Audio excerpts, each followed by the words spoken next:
മക്കൾക്ക് പോലും പേടിയായിരുന്നു.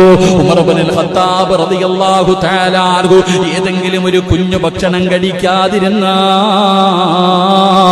ഉമ്മമാര് പറയും, ഉമർ വരുന്നടാ, ഖത്താബിന്റെ മകൻ ഉമർ വരുന്നടാ. കുഞ്ഞുങ്ങളെ പേടിച്ചിട്ട് ഭക്ഷണം കഴിക്കുമായിരുന്നു. ഉറങ്ങാത്ത മക്കളെ ഉമ്മമാര് പേടിപ്പിച്ചുറക്കിയത് ഉമറിന്റെ പേര് പറഞ്ഞിട്ടാ. എന്റെ പ്രിയപ്പെട്ട സഹോദരങ്ങളെ ഒന്ന് ചിന്തിച്ചു നോക്ക്. അല്ലാഹു ഈമാൻ തരുമാറാകട്ടെ.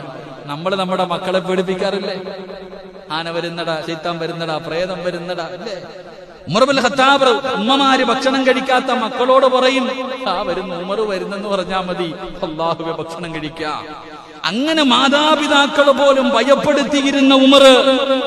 എന്റെ പ്രിയപ്പെട്ട സഹോദരങ്ങളെ, ചരിത്രം എടുത്തു നോക്ക്. ഉമർ ഇബ്നുൽ ഖത്താബ് റളിയല്ലാഹു തആല അൻഹു മുസ്ലിമായപ്പോ എന്റെ പ്രിയപ്പെട്ട സഹോദരങ്ങളെ,